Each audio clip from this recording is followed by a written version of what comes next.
Good morning, Jan Recker. Hey, Nick, how you doing? Good. So here's the deal. You remember a past podcast? We were talking about reviews. Oh, yeah. And we were talking about how, I guess Carol Saunders or somebody had this idea of a constructive review or developmental reviewing. Yeah. Developmental review. And the gold miner metaphor.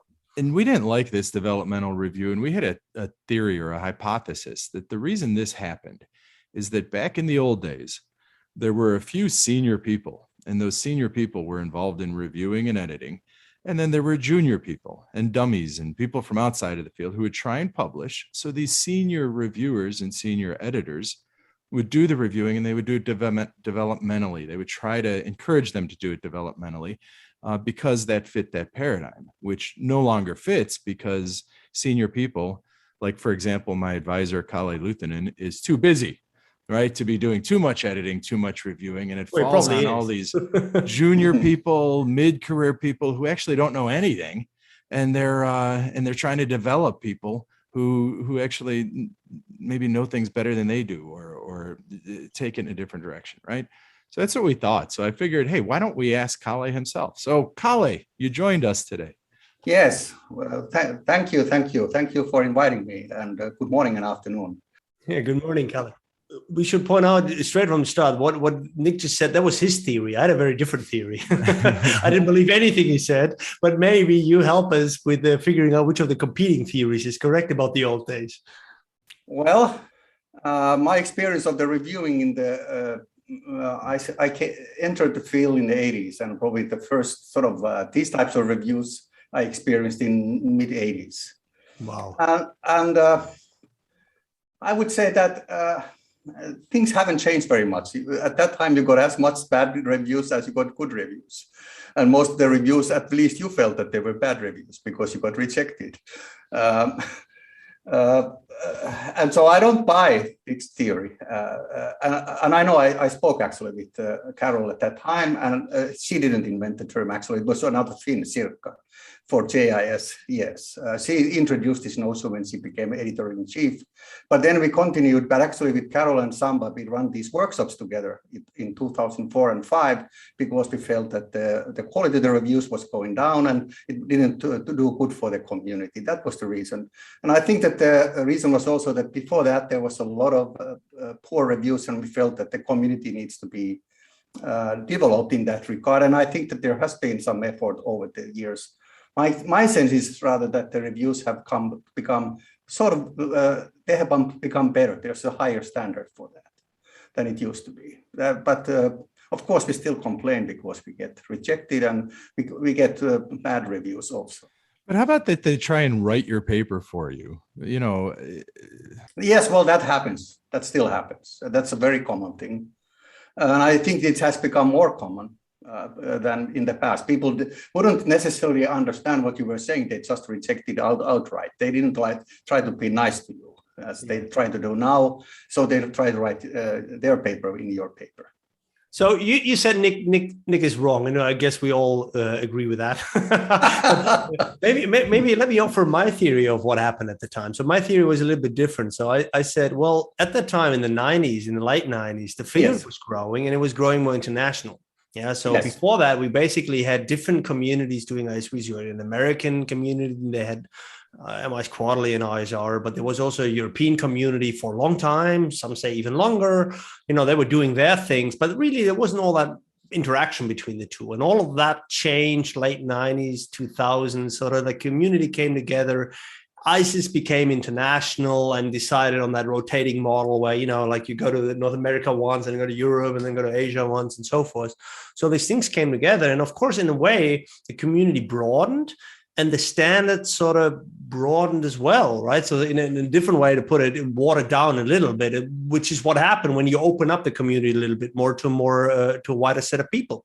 And so that was maybe the reason why they said, well, we can't keep the same standards up anymore because we're shutting everybody out. So we need to we need to engage in a different form of reviewing, which was different from the ones that we used to establish the journals in the field for 10, 20 years, make sure that they look good to the other journals around in business and engineering. And now that we've done that, and now that we're growing, we need to make sure that we cater to our community more. I think that there's some truth to that, but I don't think that was the logic either. See, you're wrong too, Wrecker. Yeah, I heard that. Both wrong. And of course, I don't have the truth on this. I experienced part of it, and I attended the first ISIS 82, the third one, Ann Arbor, and actually, so next year is going to be my 40 years in ISIS community. So, and I met John at this first one also. That was the first time I met John King and many other people which I've collaborated since then.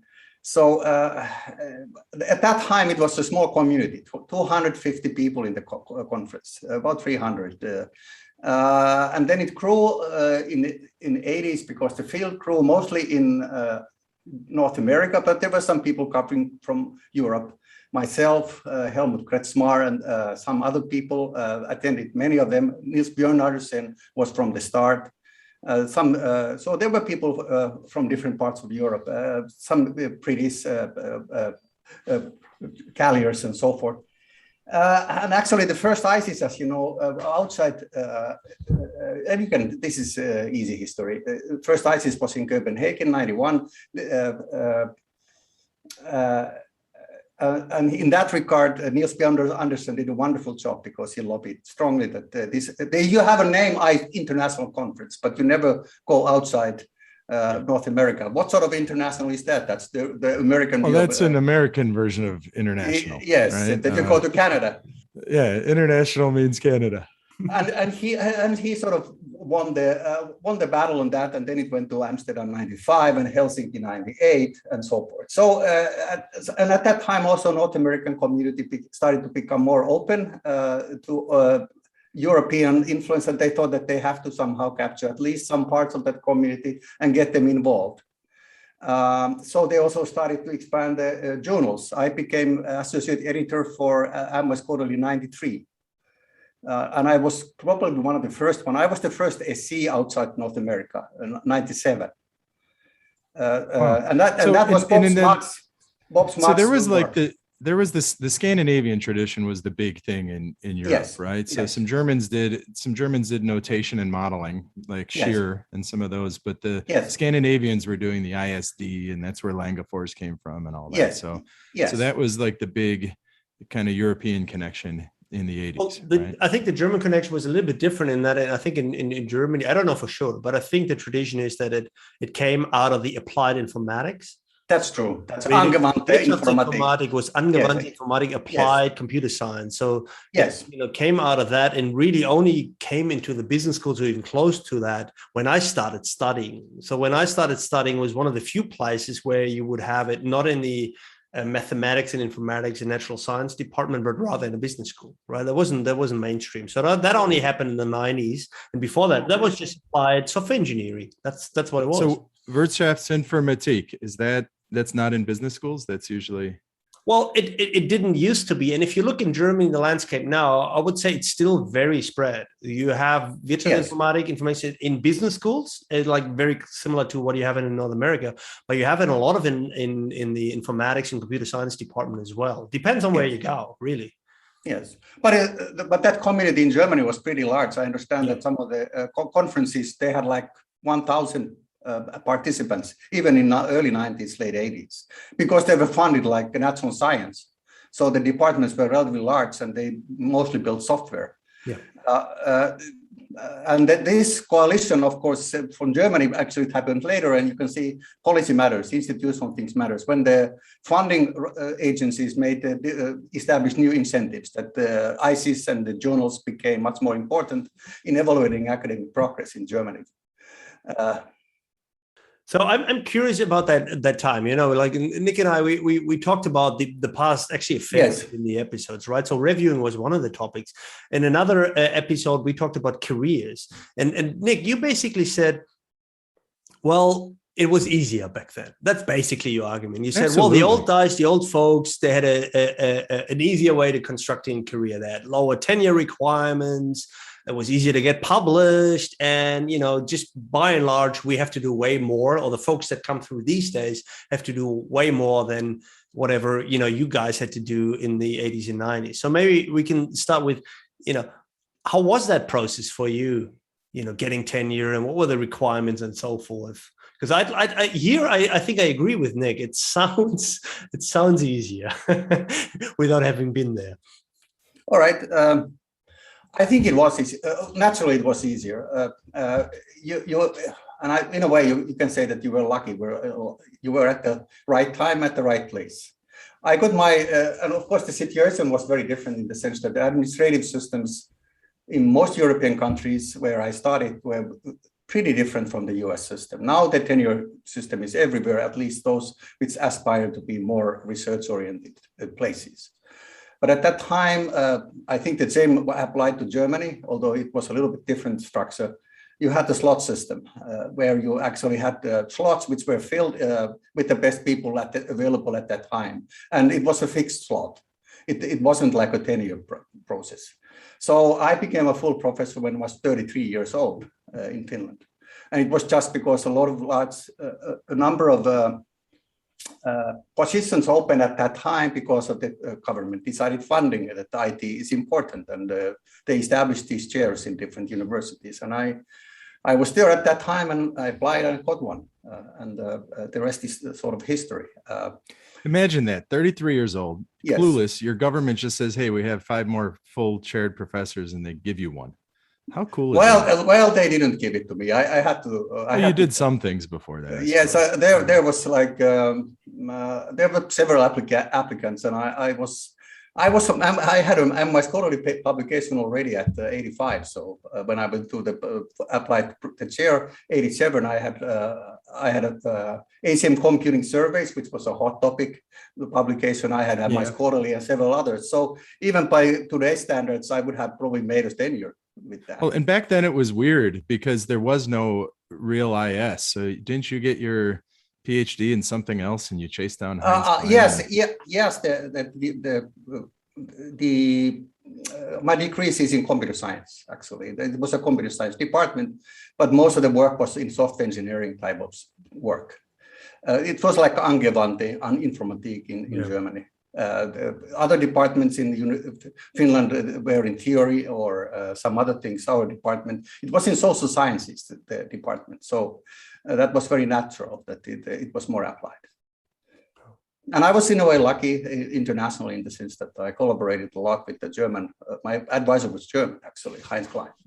Well, didn't you chase him down and ask him to be your, like, find some way to get him to be? Well, I didn't. That's another funny story. But I didn't chase him down. He chased me down. That's what happened with my advisor too. He chased me down and made me work with him. Yes, exactly. Yes. The first information systems research conference, which still is running, as you may know, that is IRIS, Scandinavian. It started in 1978. I was in the first one in Tampere. There were a couple of people from Sweden, one in Norway. It was very small, about 20 people fit in one room. And then we started to run this yearly. In 1980, we got a paper from North America who wanted to attend it, and it was from Dick Welke and Heinz Klein. And we published it. They never came to the workshop, but then I went to Stockholm for a scholarship at Kungliga Tekniska Högskolan, and was there for a year, worked with Göran Goldgood and some others at Stockholm University. And at that time, Heinz came. He had some friends in Sweden, and he came to. He said that I'm going to Stockholm. I'm going to meet you because I liked some of the work that you did. So I met him in Stockholm in 1982 in winter, and that started actually the sort of advisor-mentor relationship just out of accident. Wow. So you mentioned that, I think that's as a fellow European, I think it's unusual that you published in MIS Quarterly in the 80s, not because, just people didn't do that, right? It was no, it wasn't very common. And no one cared about the journals or whatever outlets over there. How come you published that? Was it because of Heinz? Was it because No. Well, we tried to publish some others, but there was a perception at that time, and Heinz was right, that it doesn't pay to publish. All the work was regressions and ANOVA, and if you go to the early 80s, or some other types of ranking stuff, like CIO rankings, that was a common, there was a more like a practice orientation at that time. Yeah. And it was by accident. It would never happen again. In 1985, when they ran ISIS, they said that some of the best papers will be forward directly to the journal for potential acceptance and review. I sent a paper to ISIS, and it was ranked as one of the high quality papers, and it was published. That's how it came to be published. It was more like this institutional arrangement, and I was sort of lucky, probably. And I thought, well, this is easy. Publishing in MIS Quarterly is easy. Of course, that's disappeared pretty soon after that. So wait, if I could make just a slight yes, kind of editorial shift real quick. Yes. If anybody is interested in looking at your scholarship, and you did some stuff on Habermas early, and you did it yes. with Heinz Klein and some other collaborators at the time, and that was probably what you spent most of your time on. But you actually have a paper, and I'm trying to find it. It's in like 85 or 86, and it's your theories of language paper. Yes, that I think is so relevant today. And I think that it's perhaps, with artificial intelligence, with many of the ways we think about it, right? The idea that there are different views, and what you have is different views of language. And you had like yes. the Chomskyan view, the Piaget's view. And, we could think of that as language, but it's also an epistemology argument. It's one that fits, I think, today, that I think you could build an entire research program in. You wrote the one paper, you knew that stuff around Discord. Yes. And then, I don't know how much, did you do stuff with it since then, or? Well, I wrote my, in Finland, you have to write the two theses, licentiate and then the doctoral thesis. And I did my licentiate thesis actually on theories of language and semiotics. That's where I got my semiotics education, which sort of still shines in some parts. I'm always surprised at how little people actually care to try to think about systems as systems of science, information mm-hmm. systems. And actually it goes sort of back, of course, to the Langerfors. Infological basically is the same as abstracting the stuff from the material and thinking what it actually is, and it's science. Well, I'll tell you why of course, now when you look at it, digital is pretty much the same. It's virtualizing from the material, the software and the data together. That's basically digital. During my dissertation, you brought up semiotics a couple times, and you yes. said exactly what you just said, which is, I wonder why people don't think of this. And Recker yes. actually writes in representation theory and that sort of yes. thing. But I think the reason is because of the term representation, because of the term semiotics. It's like, oh, how things appear, that's not interesting. It's just whatever. It's the interface. This is, I think, more, semiotics is more about epistemology. It's how we know what we know. We know what we know by representing what we know. And there are these different ways we can know. And this is the first article, where I was exposed to the idea of semantics. Well, I have a different theory. I mean, I agree with all the observations. Like people don't look at this. We never look at computing as symbolic representation. Yes. And I do some stuff on representation, and it's an absolute niche, which I always found striking because I always thought that it speaks fundamentally to what an information system actually is, right? So sort of that's a deep question about this and the bottom line. But then again, it doesn't surprise me that it's a niche because most of the stuff on IS is happening in business schools. Why would they go down into the core essence of computing? If you want to have these conversations, you can go to some of the philosophical minded corner of, formal computer science and software engineering, the basics. In IS, we talk about impacts and management, sort of practices, IT practices more so than the IT itself. So, and I think that has even gotten worse. So I think there was more research on IS and its nature and stuff like that in the 90s than it's now. Now it's only about, okay, here's the digitally enabled drug discovery process. What's different? And what's the performance impact of blockchain and stuff like that, which is none of which is about blockchain or anything around how that represents something perhaps differently from some other technology. I totally agree with you. And of course, the other aspect of that is that, how to put it, on the one hand, this view is very natural. Everybody can understand that, we can understand what the information systems does for us. So it's apparent, it's self-evident. Why bother about it? And the other aspect is that when you get into this, which I would call a rabbit hole, it's hard to make useful stuff out of it. Yeah, probably. It's very hard. A lot of people, I know that people have worked on this representation theory, and they look sort of logically and theoretically nice. They make a lot of sense, but it's very difficult to have an impact on practice on that. I worked a fair amount of my career also working on speech acts. I did one of the first papers on modeling speech acts, and was part of the community which sort of worked on that. And that whole thing never got anywhere. Really, didn't have any impact. Of course, it doesn't matter that the inquiry didn't matter, because we probably are a little bit more knowledgeable about what information systems are and how to think about them. But it's a different plane. It never met the sort of practice. So I found the paper, and you call it bases of linguistics. So I think this is at least looking at it from 2021 eyes, looking back at something you wrote in 1985. I think it's one of those things where you're selling sushi as cold dead fish, right? So it's like you're not a salesman. You're we have something here that's very relevant and actually timeless, and you formulated it in such a way that you're distinguishing between formal logic, you're distinguishing between correspondence with observations, right, is another view of epistemology, right?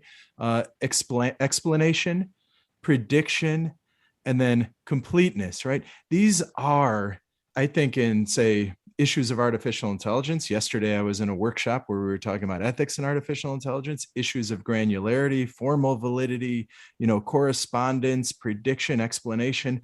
These all came in without explicitly doing so into the conversation. And I think these are, if I look at this paper actually now, I have to cite it and use it, because this is the way to think about artificial intelligence in maybe sometimes we have some young people listen to us early in their careers. I wonder if there's something here, or if that would be sending them down a rabbit hole of navel gazing. But I think that's just it. That as far as analyzing what we know and what autonomous agents know, I think that thinking in terms of calling it a linguistic study is almost negative. We want to think of it as, epistemology, pragmatic epistemology or something, how you know things in order to get things done. I don't know. Go ahead. No, so I just wanted to say, and I'm not sure this is true, but I feel that in the 90s, we had a lot more discussions in IS about epistemology and some of these things. And all of that seems to have disappeared in a way, right? So there was a huge question about how do we know what we know and what ontology is useful for the field, blah, blah, blah. And that's sort of just gone, as if it's settled. All right. Well, I'll address first what Nick raised. Of course, I've never been a good salesman in the sense that I try to write scholarly stuff. And even here, actually, the argument was very simple. With that paper, I remember that I read all these theories and said that people are writing about information systems. Just look at these key, which I would call main schools of linguistics, how to understand what the language is and how it operates. If we make an assumption that information systems are representational systems, linguistic theories are relevant. That's a premise. And then we take each of these views, where each one of them actually provides a very different way of understanding and explaining what this thing is doing. And the same things apply still, because this is very fundamental. It doesn't disappear anyway. Of course, you can articulate in multiple different ways. The other aspect about this livelihood, or much more active engagement in the sort of fundamental issues about knowing and what this stuff is, was more prevalent in the 90s. I think it was the case. And I think one of the reasons was that the arguments and the hot debates between the qualitative and quantitative were very salient at that time. Now this has been, the whole issue has really pretty much disappeared. It disappeared when Alan Lee became the editor-in-chief in AMIVE's Quarterly, and he was a sort of qualitative scholar. So people thought that, well, why use go on in fighting with this? But as a result of that, we have also put under the carpet all the issues which still linger there. So that's something that I wanted to bring up as well. So, Kalle, when I think about these times, and with these times, I actually mean sort of like the 90s. Before that, is a little bit too distant for me. So when I think about the 90s, you know, I think about three things. I think about qualitative versus quantitative, that debate, rigor versus relevance, that debate, and core or no core. These are sort of, so in my head, I'm picturing for 10 years at ICES, this is what the panels were about. So, you know, this is some of these conversations and debates got carried into the journal. And I think then they were, I don't know, I think they were solved. And I think they were solved in a way that they said, yeah, all of that is fine. Core, no core, we don't care. Both is fine. Qual, quant, we don't care. Both is fine. Rigor, relevance, we don't care. Both is fine. Is that fair to say? I mean, like, none of these debates are still on, are they? I agree on that. Of course, these are eternal issues. You will not solve them. You will never solve them fully. There are different, it's like a pendulum which sort of swings in different movements, different rhythms at different times. People place the sort of the position in some aspects. Of course, now there has been positive aspects, like people who argued about qualitative versus quantitative. Now it's largely about mixed methods, and who cares? Rigor versus relevance, I think it is still there, but I think there it's very simple. Relevance is lost. Rigor is won, and that's it. Relevance is, yes, that's, I agree on that. And then we rigorously discuss about the relevance list, which is sort of paradoxical in itself. Yes. Well, and what's interesting, and I was telling the two of you this offline, but the CIST group, which is the Informs, I guess, conference, they meet every year. They appreciate, it's a bunch of people. No one is doing qualitative work in that community, for example. And I just had conversations yesterday with some folks organizing it for next year, saying, you know, they really want more organizational, behavioral, qualitative folks in that community. So they wouldn't do that if they didn't value that sort of work. So I think there's a general, everyone's happy with everyone else, and we like the diverse community. So really your book with John King, Kalle, in your paper, Nothing at the Center or whatever, where you kind of looked at it as a community where just let people decide, you know, for someone who's very much against the market, you basically made an argument about let it be a marketplace of ideas, right? And that's what's happening, and everybody's comfortable and open to the marketplace of ideas, right? Well, I think that's also the strength of the IS community. If you compare to others, it originated and started. It's probably imprinting theory applies here. That it originated from the fact that people from computer science, operations, sometimes in management or behavior fields, even philosophy, moved to the sort of this new computing phenomenon, and they had to just get along with one another. And there were a lot of, which I would call like great personalities, which established a certain sense of the community. If you know any of the sort of old guard guys, I'm sort of second generation, but old guard guys like Dick Mason, Gordon Davis, these were really nice people. They're very open minded and appreciate all types of ideas, and people get together and wanting to talk. I don't mean that there were not tensions. There were a lot of tensions, but still, that same idea still somehow culture lingers in the community, and people still it's probably existential argument that we have to get together. I'm against my brother, we are against the world sort of idea, which holds this community together better than any other. If you go to the accounting conferences or marketing conferences, they're boring for me. Yeah, and I think it's one of those cool things where, because of the unique nature of our field, we have economists, we have anthropology, and these people who and technical people, and they're all appreciate each other and don't dismiss the other. You mentioned Gordon Davis and some of the originals. I just want to mention for any of our listeners, and you had me read this during my PhD, Kalle, was Davis's 1974 book. I guess he rewrote it in the 80s. On the foundation of management information systems. It's a beautiful book. And it's one that maybe you're not going to get research out of, or you're not going to cite too often anymore because it's so embedded in our lexicon and our way of viewing things.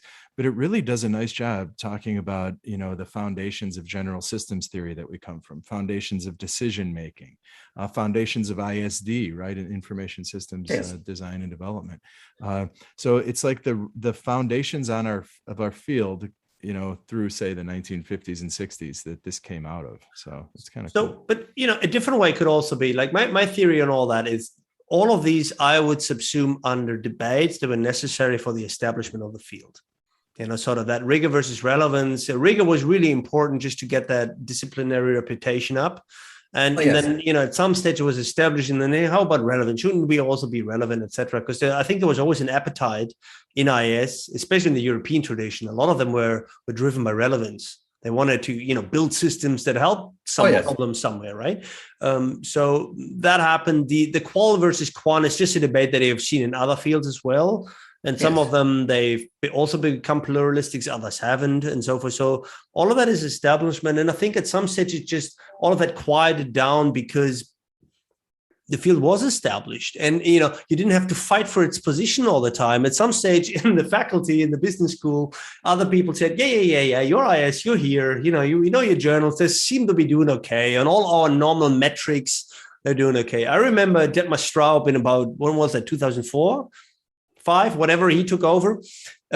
He presented, he always went around presenting the impact factors of all the business journals. And remember, he was right at the top of it. And he said, like, what are you even arguing? We're established, we're good. So other people cite us, it's all fine. And I think for the last 15 years, there was no really a need to fight about anything. And I wonder if that's A, true, and B, whether that's changing now.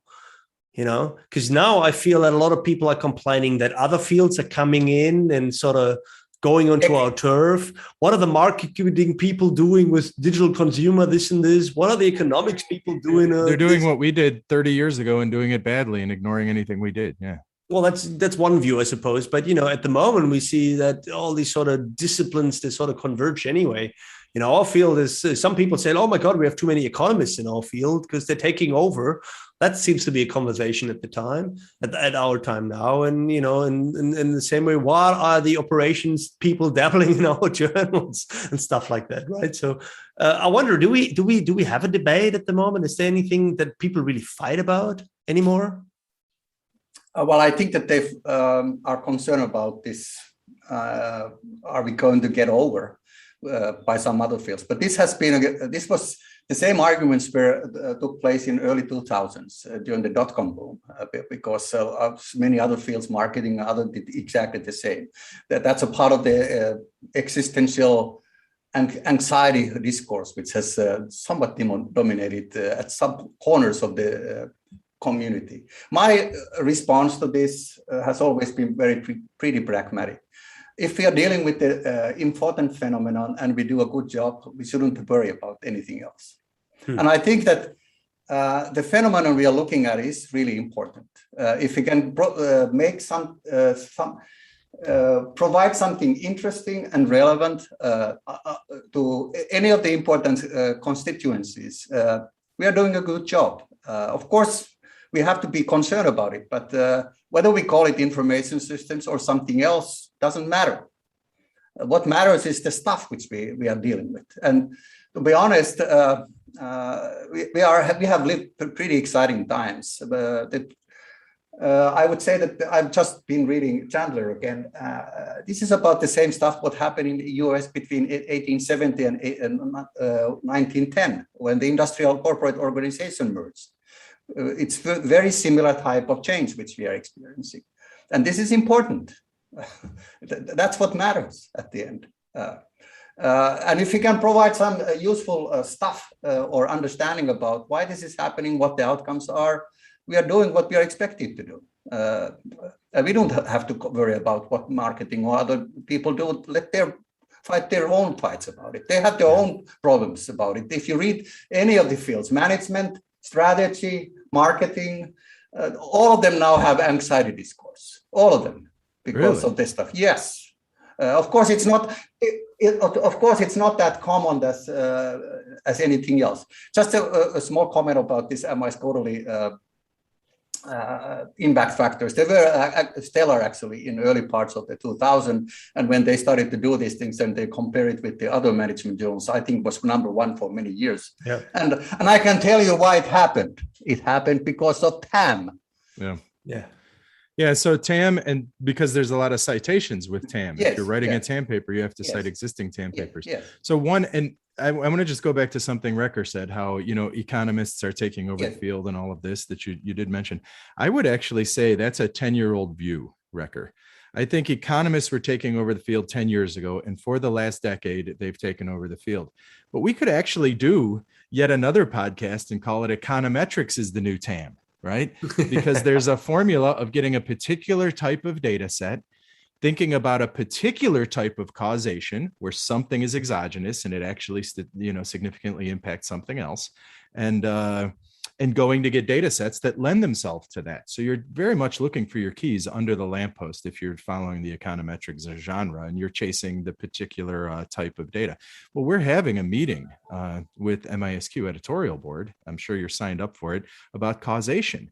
And one of the things Andrew Burton-Jones is pushing is, wait, that's one type of causation. And it's a very limited view of causation, this exogenous impact on something. And I think, and I don't know, I'm speaking, me anticipating, but what he's going to do is bring up associations and associations as a relevant output, pattern matching, right? And pattern matching, I think, is the new paradigm. We're going away from this very limited view of causation. Of course, we'll still have it, we'll still publish it. And the reason we don't have the great impact factors anymore is because these economists don't cite each other, right? Like the TAM people would cite each other. The economists don't. Anyway, go on. The real economists don't cite people who do economics in IS. That's why they don't have high citation factors. Yeah, but this is what I think is happening. I think to say that we're going economics or econometrics is yesterday. We're not. That was 2010 to 2020. That was our field, right? We went the next decade is computer sciencey pattern matching. We're going to use computational tools to match patterns. Well, of course, if you read some of the computer science stuff, which is pretty theoretical and hard to understand, but if you read like Judy Pearl, some others who have really worked on this sort of causation, causal modeling with computers, their view of causation is much richer than relatively simplistic econometric ways. Wait, who should I read? Who's this person? Pearl, Pearl, Judy Pearl. We look her up. We put it in the show notes. And of course, that's a fundamental issue in AI, because how do you explain cause and effect? And it's in the human way, and it's much more complicated than what people do in econometric explanations. But then, of course, I wouldn't discount econometrics. It's a useful tool. It's very useful. Among many other things. And the approach and the methods for teasing out the causality using very advanced statistical techniques, that's a major innovation which has happened over the last 20 years. So if the Nobel Prize in economics went to these guys, they deserved it this year. So Kalle, you've been around the block. So I still want to throw some theories at you to see whether you want to debunk them. So, I sometimes I worry about what we've been doing the last 10 years is just counting our publications and maximizing publications in our field. And I know that's unfair because all the other disciplines are doing the same thing. So we've gone into this publication productivity game and so forth. At the same time, I sometimes feel really lucky and happy that I'm in IS because just my individual journey, I've been able to change methods. No problem. Didn't have to go anywhere else. Started with survey, cross-sectional stuff, moved into experiments. Now most of my stuff is qualitative, right? And I've moved phenomena as well, like, from process modeling to startups to in some other stuff, and all of that within the bounds of our same community. I didn't once go to a different community, right? So I've never been anywhere else but ISIS. So that's kind of cool. And I like the fact that it is pretty inclusive and pluralistic and so forth. But I do worry.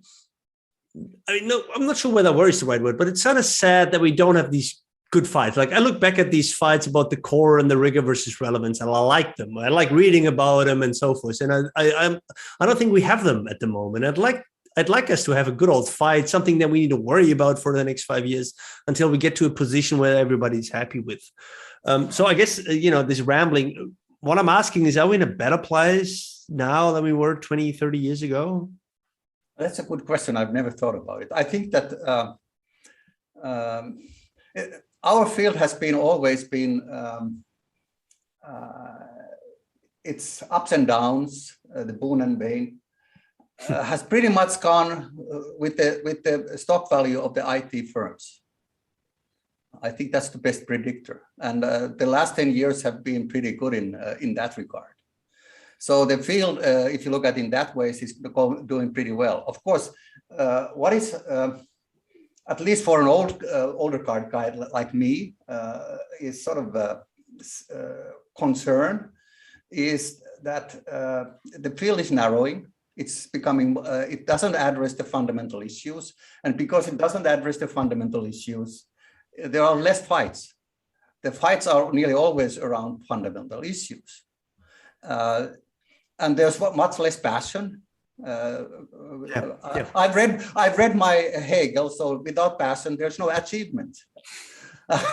That rings some truth still. That Popper said Hegel was a charlatan. I know that he said that, but and I like Popper. Yes, I know. One of my colleagues, you have to always tease a little bit, Nick. One of my colleagues.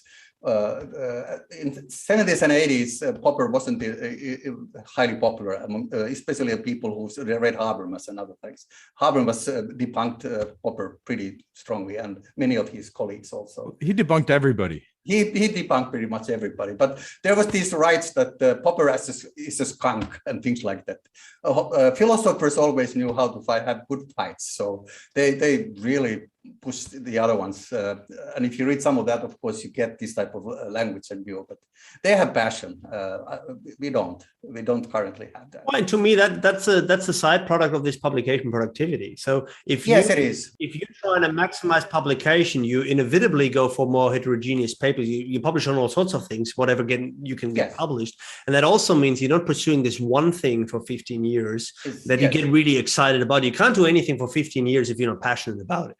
So that becomes really difficult. And if I publish on social media here and gamification there and whatever founder networks here, then why would I care? It's just yet another paper, right? I agree. And then the progress becomes more like, how many papers did I get? Yeah, exactly. Instead of how many good ideas did I come with it? Or did I have a voice or take a stand on issue which really mattered for me? Was that the reason I was in academia? And I think that the latter one probably matters at the end. If you look at your career when you are sort of when you are sort of over with your career, becoming over with your career. Did you have, of course, there's other aspects of being an academic, which is that you shape the minds, you work with other students, you work with your PhD students, you teach. And a lot of people get their benefits or the reason why they are in this field because of that. And that's very noble. That's as noble as being a scholar as such. But if you're a scholar, you have to take a stand, you have to have a voice, and you have to, in a way, you have to also see that there are some people who are your, in quotes, enemies. Yeah. That's a sort of Churchmanian idea. That, yep. So did you remember what Dick Boland, what he says the difference is between a researcher and a scholar? I can't remember that. He has said many things. He says researchers read papers and they're current in the last couple of years of their papers, but scholars read books and the timeless books, and they realize that everything we're seeing are timeless arguments. And I think the reason he said that is because he doesn't read papers. Yes. Well, yes, and he read books. Yes. Bookshelf was full. There's no room to put a journal issue there somewhere. Yeah. Now, Kalle, so one of the things, whenever we had some old established senior folks here on the show, we always ask them for advice they would give to younger people. And I should tell you that whenever we did, the next episode we would produce, we would go back and say that was the worst advice we've ever heard and make fun of it. So I want to extend the same opportunity to you so we can make fun of you the next time around. Well,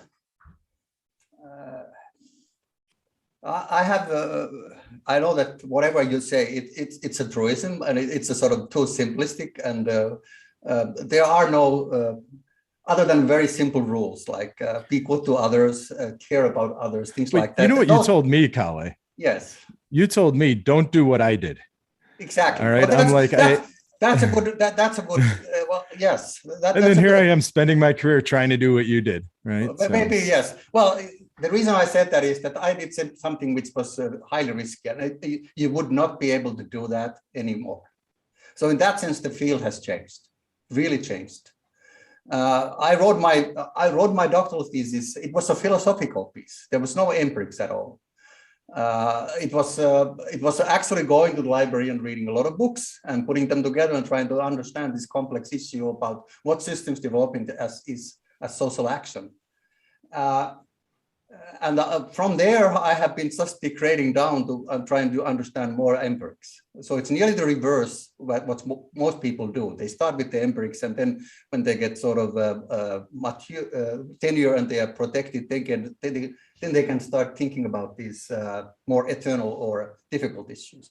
The thesis would not have passed in the US, so I would not have been able to get a doctoral degrees. But here I am in the US University, full professor, tenured. So it's an unusual career in that sense, in many ways. I also like that advice that Nick lost over. Be good to others. Be kind. Yes. That's pretty helpful advice in any life situation. It's not bound to be becoming a scholar and academic, but pretty useful too. Yes. The golden rule, karma, yes. Right? Every great tradition has some version of it. That is true. Yeah. And you get what you reap what you sow, right? And I think Kalle is one of those scholars who is generous of spirit. I mean, it's one of those funny things you would hear from other PhD students at other schools. They would send their advisor their paper to review and maybe give them feedback. And 3 months later, they'd be bugging their advisor for feedback on that paper that they sent. I remember once during my PhD on a Saturday at 10 o'clock at night, I sent Kalle my paper, and I'm thinking, good, I can get off. I can have it off my lap for like a week or so and whatever. The next morning I get up, have my coffee, turn on my computer. He had already edited the thing and given me, I'm like, oh crap. This is just not good enough. Yeah. Yeah. So Kalle's one of those who, I don't know how some people do it. I can't do this, but he has time for everybody. It gives you immediate feedback. He handles, I don't know how many students at Case's doctorate of management program. He's had more students than anybody else over the years. And yet me, if ever I need his attention for something, I have he'll come on my podcast. Right. So I think Kalle's exactly what he said, right? He's very generous of spirit, generous of his time. And I think his career has reflected that, right? Well, it shows. It really does. Like if you look up the grades and all that, the name is firmly implanted right there. So that's good to see that there's something benefit to being a nice. And he's the Erdős of our field. Did you know this? The what now? Do you know if you have an Erdős number? Record? Oh, the Erdős number. Yes, I do. Erdős. Bacon number. Hungarian. Yeah. So yeah, so Erdős-Bacon number. Well, there's an Erdős-Bacon-Lyytinen number. That's right. I have the best Erdős-Bacon-Lyytinen number in the world. Yes, he has. He has. Yes. What is it? It's whatever the best is. Because Yes, I it think is. I have a 6 Erdős-Bacon number, and an Erdős-Bacon, you have to have actually been in a movie with someone who's been in a movie with Kevin Bacon. Yes. And I was in a movie called Against the Ropes, and Meg Ryan was in it.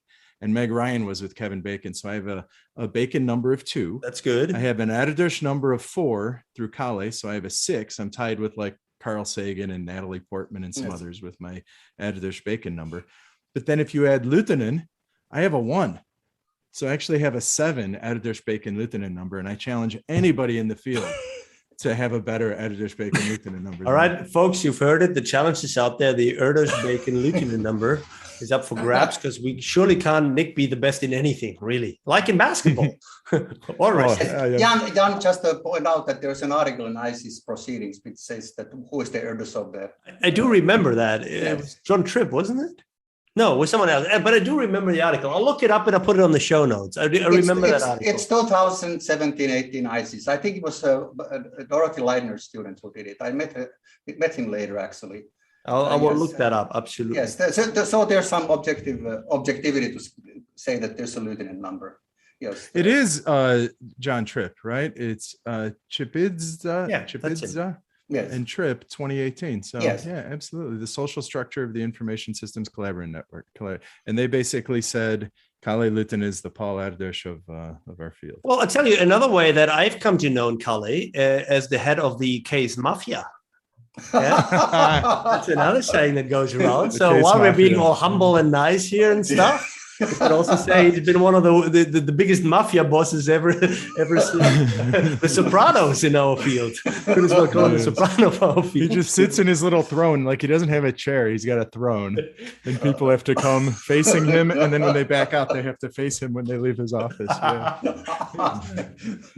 Well, Kalle, it was really an honor, really great to have you on the show. I think we could go on for hours here. Now, maybe we get some more comments from people about questions they want to ask about the old times. And then given that Nick has such a low number, we'll just ping you again. Yeah. Can we have you back on, Kalle? It would be fun. This was too quick. There's a fair amount of stories about, of course, 70s and 80s, which we didn't cover. Funny stories. Well, I'm too young for that. Like, you can talk about anything that happened before my birth. Yeah. Wrecker was born in like 1980 or something. 79. Yes. All right, guys. It was good talking to you and good seeing you all. All right. Thank you. Thank you. Take care. Bye-bye.